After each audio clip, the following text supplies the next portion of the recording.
I've got a Case 644 loader tractor here with a bad rear end. And I'm going to swap it out with the rear end in this Case 446. Now this tractor here has done nothing but mow yards its entire life. That rear drive motor and rear end is going to be in good shape. The rear end in this 644, it's pushed snow, rock, gravel, dirt, you name it. It's good and wore out. Now to replace that rear end, I always look for a rear end in a tractor like this that's been babied its whole life. So we'll follow along step by step, get these rear ends swapped out. The first thing you're going to need to do is get this tractor up on some blocks. You're going to support it down here in the middle on the frame. Remove the back tires. We need to remove the fenders, the seat, the gas tank shroud, and the gas tank. Just a couple simple bolts and we'll have all this off.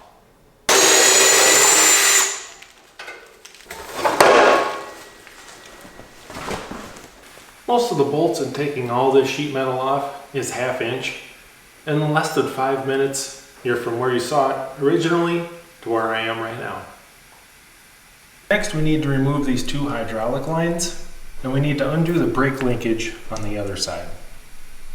You also need to remove the brake band.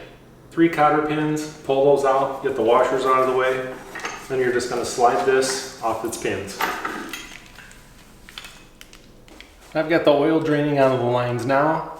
I've got a couple of these bolts that are holding this rear end to the frame already out. I've got a couple bolts still in. I need to let the oil drain for a little while. Take out this last bolt and the rear end's ready to come out. I want to bring the camera in up close so you can see the bolts that are holding this rear end in. So depending on the year and the model, you usually have 6 bolts holding the rear end. There's 3 across the back and 3 up here.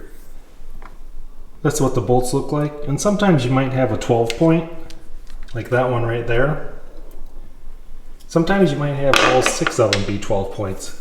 It just depends on the year. But once that oil's done draining and I take this last bolt out, this rear end is ready to come out. And in roughly about 20 minutes, go ahead and you can drop this rear end down and out of the way. Now we just need to do the same thing to this tractor. Fenders, gas tank skirt, wheels, pretty much the exact same thing I just showed you in that tractor there. Any differences, I'll bring the camera in up close and show you what they are. The 644 is going to have a metal gas tank. You're going to have to remove these straps to remove the gas tank. The gas tank on this 644 is going to be slightly larger than the one off that 446, but basic disassembly is going to be about the same. And about 20 minutes later, this rear end is ready to come out.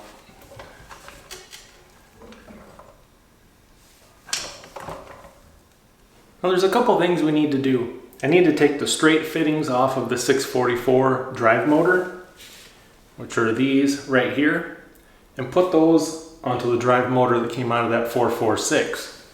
That 446 is going to have 90-degree fittings on it. I already have them out, but we need to switch those over. As you can see right here, this is welded all the way around. And I'll show you the gearbox on the 446. So here's the gearbox on the 446. Now if you look at the teeth, look at everything inside this. It is almost like new condition because that mower has done nothing but just drive around somebody's yard. That's why it's easiest to swap out this whole rear end. But if you look right here, there's no welt there. So I assume that broke at some point and somebody welded it back together. Now it's a good time to inspect and make sure you have all the oil out of this gearbox. I'm going to refill it with 80-90 gear oil. I'm not sure, but for whatever reason, the inspection cover on this gearbox, somebody like welded it to the frame.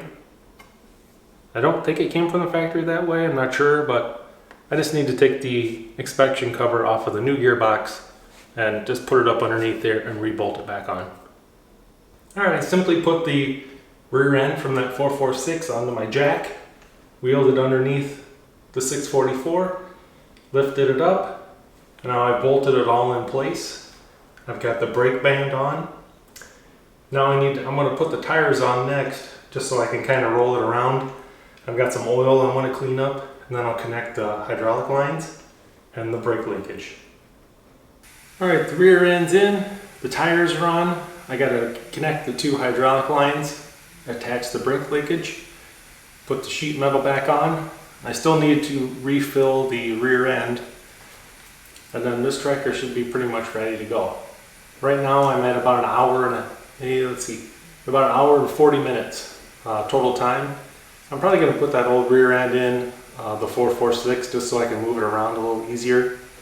So I'm not really gonna include that time. But total time to do this job should be right around 2 hours.